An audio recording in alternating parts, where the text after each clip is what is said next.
नमस्कार, मैं आशीन दीक्षित और आप देख रहे हैं इंडिया वॉइस। फिलहाल वक्त हो चुका है खबरों का, उससे पहले रुक करते हैं हम खबरों की ओर। आपको बता दें कि लोकसभा अध्यक्ष ओम बिरला के खिलाफ अविश्वास प्रस्ताव पर चर्चा 9 मार्च से होने की संभावना है। ये जानकारी समाचार एजेंसी एनआई ने सूत्रों के हवाले से आई है। आपको बता दें कि ये घटनाक्रम तब सामने आया जब विपक्षी दलों ने ओम बिरला को लोकसभा अध्यक्ष पद से हटाने की प्रक्रिया शुरू कर दी। आपको बता दें कि विपक्ष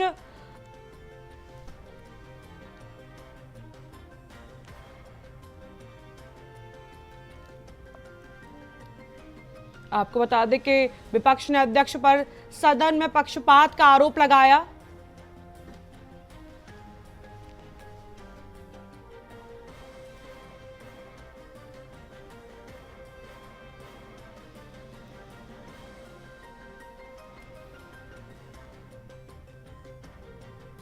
लोकसभा अध्यक्ष पद से हटाने की प्रक्रिया शुरू कर दी है। आपको बता दें कि विपक्ष ने आरोप लगाया कि सदन में स्पष्ट रूप से पक्षपातपूर्ण तरीके से काम किया जाता है।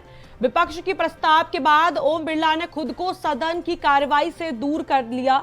आपको बता दें कि अपने प्रस्ताव पर विपक्ष ने अध्यक्ष पर लोकसभा में कुछ अप्रत्याशित कार्रवाई करने की बात करते हुए कांग्रेस सदस्यों ने के खिलाफ झूठे दावे करने का भी आरोप लगाया है और प्रधानमंत्री नरेंद्र मोदी से राष्ट्रपति का भाषण पर धन्यवाद प्रस्ताव पर बहस का जवाब देने के लिए सदन ने न आने का अनुरोध भी शामिल है। आपको बता दें कि संविधान का अनुच्छेद 54C लोकसभा के अध्यक्ष या उपाध्यक्ष को हटाने के लिए प्रावधानों से संबंधित है।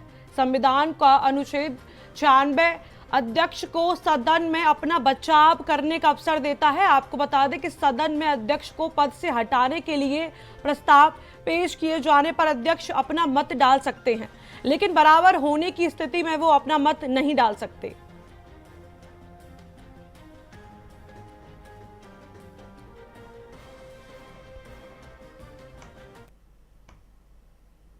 अगली खबर की ओर रुख करते हैं। उत्तर प्रदेश विधानसभा के बजट सत्र के बीच सबकी निगाहें योगी सरकार के 10वें बजट पर टिकी हैं।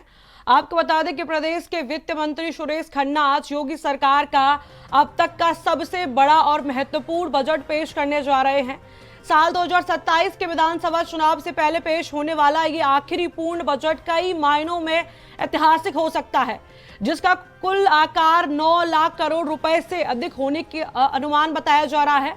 इस बजट का मुख्य केंद्र राज्य का बुनियादी ढांचा और क्षेत्र विकास होगा।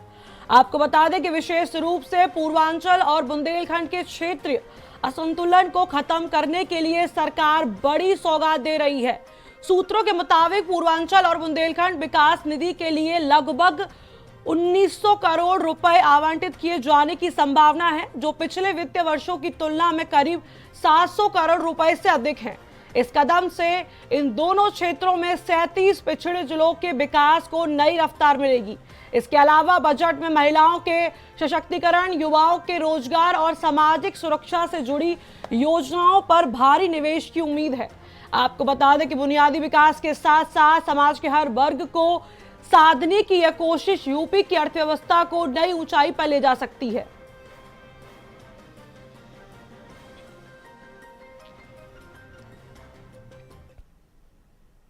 अब खबर लखनऊ के विभूतिखंड थाना क्षेत्र से है, जहां एक युवक डीएलएफ बिल्डिंग के रूम में आत्महत्या का प्रयास किया। आपको बता दें कि डीएलएफ के 12वें फ्लोर के कमरे में युवक ने आत्महत्या का प्रयास किया, जहां युवक अचेत अवस्था में मिला। पुलिस ने निजी वाहन से युवक को अस्पताल पहुंचाया।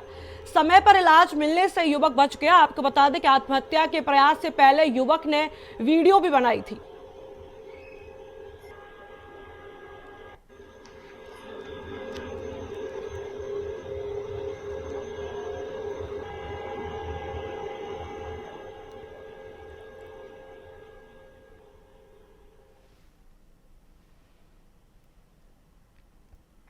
अगली खबर की ओर रुख करते हैं। पश्चिम बंगाल चुनाव से पहले बाबरी मस्जिद को लेकर सियासत तेज हो गई है। आपको बता दें कि अब इस सियासत में उत्तर प्रदेश के मुख्यमंत्री योगी आदित्यनाथ की भी एंट्री हो गई है।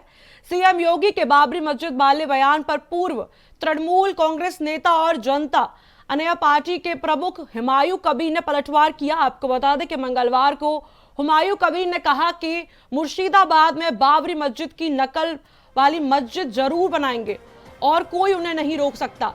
इस दौरान उन्होंने योगी आदित्यनाथ को सीधे चुनौती देते हुए कहा कि मस्जिद बनाकर रहूंगा, रोक सको तो रोक लो।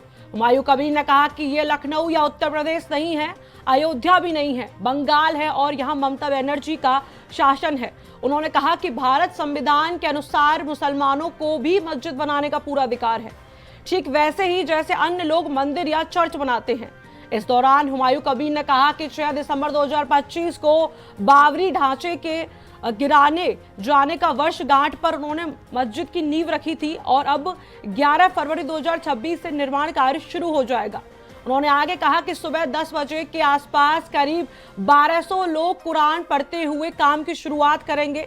इस दौरान हुमायूं ने योगी आदित्यनाथ को चुनौती देते हुए कहा कि अगर रोकना है तो रोक कर दिखाओ, लेकिन वे किसी से नहीं डरते और किसी के दबाव में नहीं आएंगे।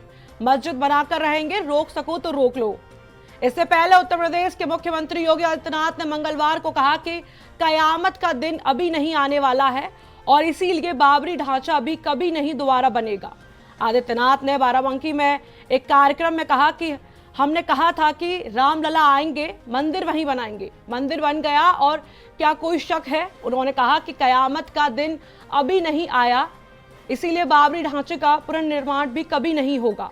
जो लोग कयामत के दिन के आने का सपना देख रहे हैं वे ऐसे ही सड़गल जाएंगे, कभी वह वक्त नहीं आने वाला। ये आदित्यनाथ का भारत का उनका बाप का एका नहीं है। योगी आदित्यनाथ बोलने दीजिए, मैं बंगाल के रहने वाला है। बंगाल का जो चीफ मिनिस्टर है वो ममता बनर्जी है अभी तक।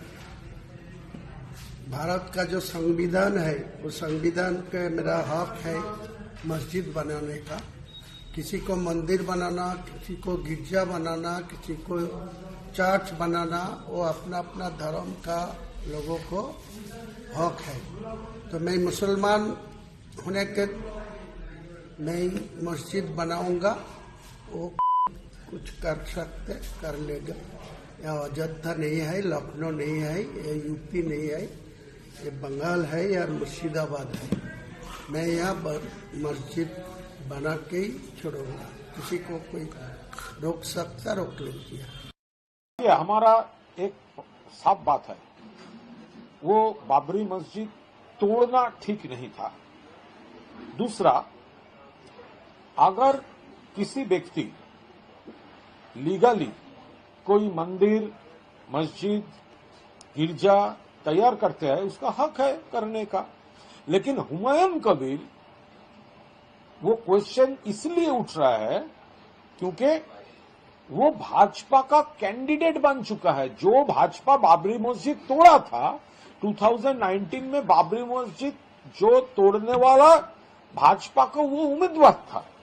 तो आज जब वो बाबरी मस्जिद के लिए बोल रहे हैं, इसीलिए ये क्वेश्चन उठ रहा है, ये भाजपा का बी टीम जैसा वोटर को कंफ्यूज करने के लिए वो यूज्ड हो रहा है।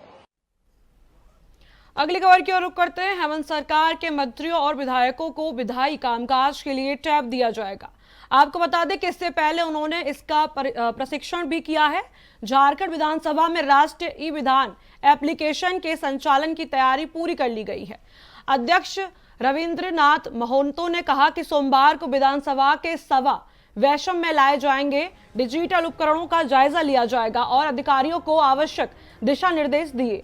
प्रशिक्षण के दौरान मंत्री एवं विधानसभा सदस्यों को कंप्यूटर टैबलेट उपलब्ध कराए जाएंगे, जिनके माध्यम से वे नेशनल ई विधान एप्लीकेशन का उपयोग करना सीखें। आगामी बजट सत्र के झारखंड विधानसभा की कार्यवाही को संचालन आंशिक रूप से इसी प्लेटफॉर्म के माध्यम से किए जाने की योजना है। बुधवार को मुख्यमंत्री हेमंत सोरेन की उपस्थिति में इसका शुभारंभ होगा।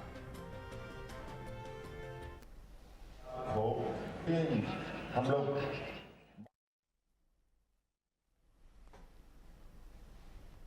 अगली खबर की ओर रुख करते हैं।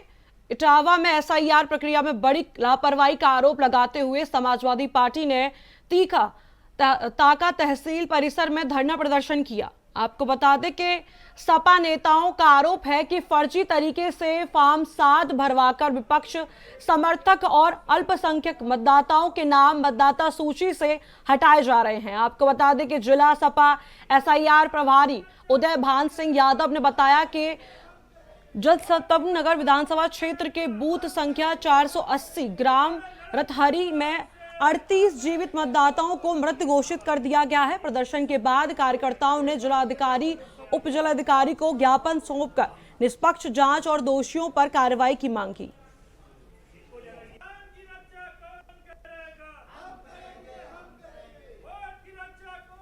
ब्लॉक में कई ऐसे बूथ है कि ये तो अभी एक बूथ की बात है, कदमपुर में है, पटियाला में कनकुआ है, कौआ में है, जहाँ एक पार्टी भारतीय जनता पार्टी के लोग एक ही व्यक्ति छपे हुए फॉर्म पे आके 50-100 लोगों के खिलाफ शिकायत कर रहा और सारे लोग यहाँ ताखा में रह रहे हैं, निवास कर रहे हैं, उनको मृत दिखा रहा है। हम लोगों ने भी SDM साहब से बात की है, यदि इस पे कार्रवाई इन लोगों के खिलाफ FIR नहीं होगी तो हम लोग आगे बड़ी रणनीति के तहत धरना प्रदर्शन करेंगे। अगली खबर की रुख करेंगे। राष्ट्रीय कृमि मुक्ति दिवस के तहत प्राथमिक विद्यालय में दी गई पेट के कीड़े की दवा खाने के बाद मैनपुरी जिले में करीब 2 दर्जन बच्चे अचानक बीमार पड़ गए। आपको बता दें कि सभी बीमार बच्चों को आनन फानन में मैनपुरी जिला अस्पताल में भर्ती कराया गया। मामला विकास खंड मैनपुरी के प्राथमिक विद्यालय नगला कीरत का बताया जा रहा है। जानकारी के अनुसार स्कूल में राष्ट्रीय कृमि मुक्ति दिवस के अवसर पर बच्चों को टैबलेट दी गई। दवा सेवन के कुछ समय बाद बच्चों को उल्टी, पेट दर्द और चक्कर आने की शिकायत होने लगी। आपको बता दें कि जिसके बाद सभी बच्चों को अस्पताल में भर्ती कराया गया, जहां उनका इलाज चल रहा है। पेट के कीड़े की दवा खाने से कई बच्चे बीमार अस्पताल में भर्ती हैं।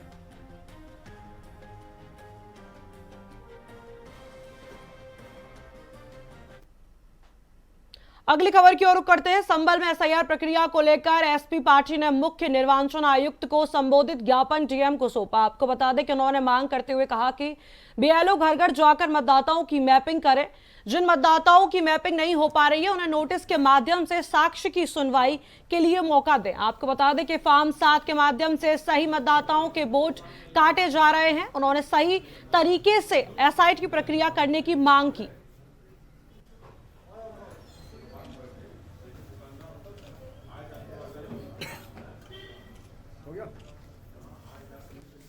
आज हम लोगों ने भारत निर्वाचन आयोग के नाम से ज्ञापन अपने आदरणीय संभल के जिलाधिकारी महोदय को देने का काम किया है, जिसमें हम लोगों ने जो SIR वाला मामला चल रहा है उसमें जिस तरह के से आप लोगों ने देखा होगा पिछले कुछ दिन पहले असमोली विधानसभा के अंदर भी और पूरे ज़िले के अंदर जो प्रिंटेड फॉर्म 7 है उसको एक ही आदमी के नाम से कई सौ फार्म पे सिग्नेचर करके वोट कटवाने के लिए जो फार्म हर BLO के पास जमा करने का काम किया गया था, उसको लेकर के आज हम पूरे ज़िले की 4 विधानसभाओं और आंशिक बिलारी विधानसभा के लिए हम लोगों ने जिलाधिकारी महोदय से बात की और जिलाधिकारी महोदय ने हम लोगों को आश्वस्त किया है कि जो वोट बनने लायक हैं उनके वोट बनवाने का काम किया जाएगा।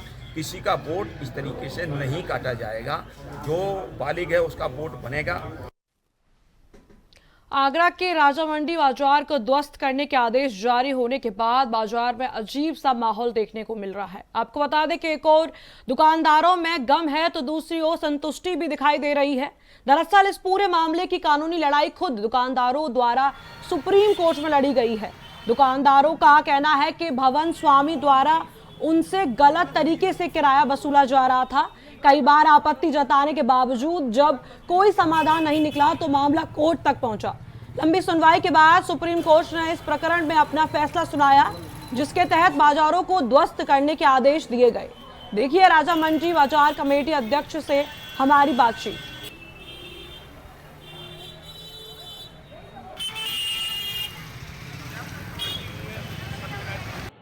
आगरा के राजा मंडी बाजार पर संकट मंडरा रहा है। दुकानदार कहीं ना कहीं मायूस हैं। जिस तरीके से सुप्रीम कोर्ट के आदेश आए, ध्वस्तीकरण के आदेश आए, तमाम यहां पर राजा मंडी के दुकानदार हैं। इनसे बात करते हैं, क्या कहेंगे जो सुप्रीम कोर्ट का आदेश आया है, किस तरीके से देखते हैं आप? सर यदि सुप्रीम कोर्ट ने कोई आदेश दिया है तो सही दिया होगा। कोई अगर स्पष्टीकरण किसी तरीके का होना चाहिए, उसको लेके संशोधन होना चाहिए, वो कोई दिक्कत नहीं है।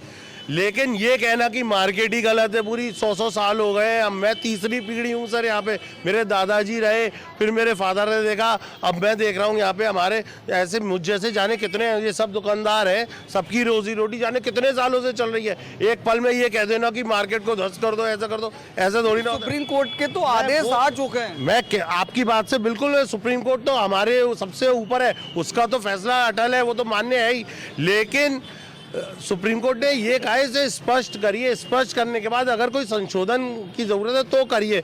लेकिन इसमें ये अगर दुकानदारों के हित में आना चाहिए ना, कोई सुनवाई है, कोई भी बात है उसमें दुकानदारों का हित एक, वरना अगर ऐसे मार्केट तोड़ देंगे तो अनर्थ हो जाएगा। हम जैसे दुकानदार कहाँ जाएंगे? हमारे घर चल रहे हैं, जाने हजारों लोग यहाँ से जुड़े हुए हैं। दुकानदारों की क्या मांग है? दुकानदारों की, कोई दुकानदार ऐसा होगा कि वो कह दे कि मेरी दुकान तोड़ दीजिए? क्या कैसी बात करते हैं आप? नहीं, क्या मांग करना चाहते हैं? जिस तरीके से जो आज है, दुकानदारों के हित में ही फैसला होना चाहिए और ये मार्केट तो सालों से और रहनी चाहिए। यदि थोड़ा बहुत कोई संशोधन, अवैध तो है ही नहीं कहीं ना कहीं से। और जो दुकानदार जिन पे पुराने मुकदमे चल रहे हैं या जो डिफॉल्टर्स हैं, वो मतलब किसी वजह से उन्हें कोई दिक्कत है तो वो कोर्ट तो कर ही रही है। लेकिन ऐसा नहीं है ये कहते ना कि मार्केट अवैध है और सबको सड़क पे थोड़ी ना आ जाएंगे सब, कैसी बात है। और भी दुकानदार हैं, इनसे बात कर लेते हैं। क्या कहेंगे? सुप्रीम कोर्ट के आदेश आए हैं ध्वस्तीकरण के। सुप्रीम कोर्ट की जो आदेश हैं उसकी हम वो करते हैं, और जो है ये अवैध तो तरीके से कहना गलत ही होगा ये, क्योंकि सभी के रोजी रोजगार यहीं से चल रहा है। क्या कहेंगे भैया? सर ये तो सभी के रोजगार वाली बात है और सभी दुकानदारों को थोड़ा पक्ष में भी सारी चीज़ होनी चाहिए कि अगर मार्केट टूटेगा तो सभी लोग कहाँ जाएंगे? हज़ारों दुकानदार हैं यहाँ पर, और उसके साथ साथ हर परिवार अपने दुकान पे डिपेंडेड है, तो इस हिसाब से तो हम लोग बहुत परेशान हो जाएंगे। देखिए, यहाँ पर हमने आगरा का जो राजामंडी बाजार है, यहाँ पर तमाम दुकानदारों से बात की। दुकानदारों का साफ तौर से कहना है कि यहाँ 60 से 65 दुकानें हैं और उनके लिए भी एक बड़ा संकट है, क्योंकि सुप्रीम कोर्ट का जिस तरीके से जो आदेश आए, राजेश की टीम ने आज यहाँ पर पैमाइश की थी। अब आने वाले समय में देखने वाली बात होगी क्या कुछ निकलकर सामने आता है। अपने सहयोगी उमर के साथ जीशान अहमद, इंडिया वॉइस, आगरा। अगली खबर की ओर रुख करते हैं। लखनऊ में यूपी के वित्त मंत्री सुरेश खन्ना ने वित्तीय वर्ष 2026-27 के बजट पर हस्ताक्षर कर दिए हैं। आपको बता दें कि आज ये बजट विधानसभा में पेश किया जाएगा। इससे पहले मंगलवार शाम वित्त मंत्री ने विधानसभा स्थित अपने कार्यालय में बजट दस्तावेजों को अंतिम रूप दिया। उन्होंने कहा कि बजट प्रदेश की जनता की अपेक्षाओं, विकास और आवश्यकताओं को सुशासन से प्रतिबद्धता को ध्यान में रखकर तैयार किया गया है। बजट प्रक्रिया पूरी तरीके से गोपनीय रखी जाती है। अनुमान है कि इस बार का राज्य बजट 9 लाख करोड़ रुपए से अधिक होगा, जो अब तक का सबसे बड़ा बजट होगा।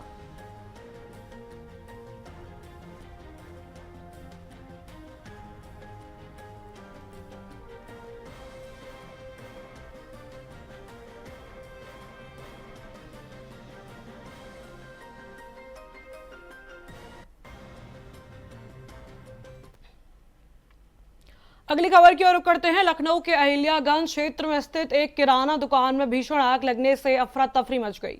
आपको बता दें कि याहियागंज, टेढ़ी बाजार, रिकाबगंज इलाके में मुजम्मिल की दुकान में लगी आग से दुकान का अधिकांश सामान जलकर राख हो गया। स्थानीय लोगों ने तत्काल चौक फायर स्टेशन को सूचना दी, जिसके बाद दमकल की गाड़ियां मौके पर पहुंची। कड़ी मशक्कत के बाद आग पर काबू पाया गया। राहत की बात यह रही कि आग लगने के समय दुकान के अंदर कोई भी व्यक्ति मौजूद नहीं था, जिससे कोई भी जनहानि नहीं हुई। आपको बता दें कि आग लगने के कारणों की जांच की जा रही है।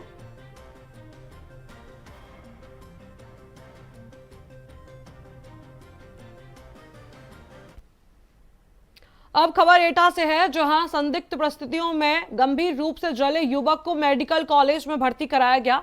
जहां मेडिकल कॉलेज में जले हुए युवक को बंटवारे के विवाद को लेकर भाई सहित रिश्तेदारों पर गंभीर आरोप लगाए। आपको बता दें कि पीड़ित ने कहा कि पेट्रोल डालकर जानबूझकर मुझे जलाया गया। इलाज के दौरान पत्नी ने भी मेडिकल कॉलेज में जमकर हंगामा किया। पुलिस पूरे मामले को गंभीरता से लेकर जांच कर रही है।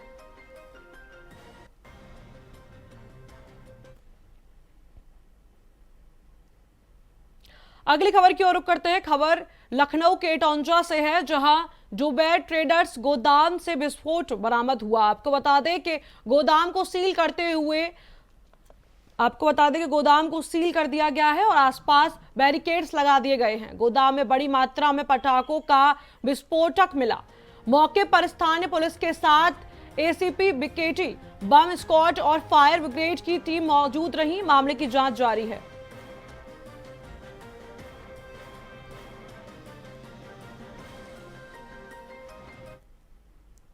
अगली खबर की ओर रुख करते हैं। खबर मथुरा के वृंदावन से है, जहां बांके बिहारी मंदिर क्षेत्र के कायाकल्प की दिशा में जिला प्रशासन ने एक और अहम कदम उठाया है।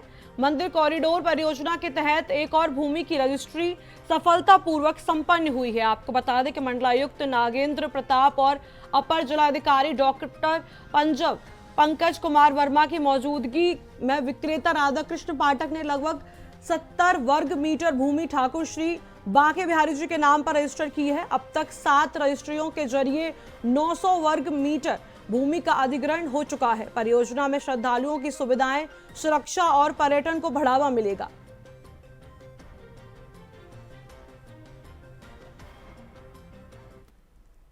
मुझे बांके बिहारी जी के चरणों में इस मकान को समर्पित करने के लिए मुझे प्रेरणा ठाकुर जी ने मुझे दी है और उन्हीं की ये वस्तु है।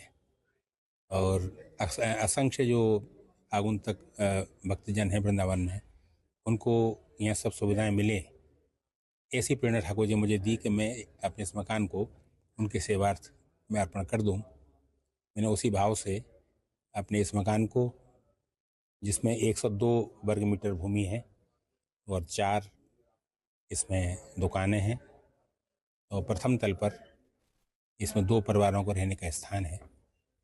उक्त पूरे परिसर को, आवासीय परिसर और जो नीचे जो दुकानें हैं, सबको मैं सहर्ष ठाकुर जी के चरणों में कॉरिडोर के माध्यम से मैं उनके चरणों में उक्त संपत्ति को भेंट कर रहा हूँ।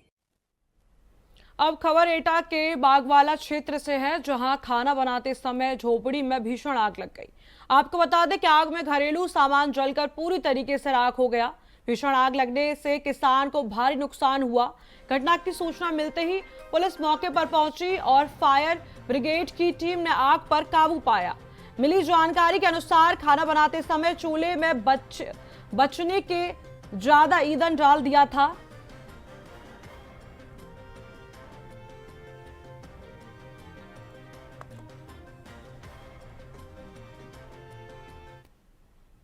फिलहाल इस बुलेटिन में इतना ही। आप देखते रहिए इंडिया वॉइस।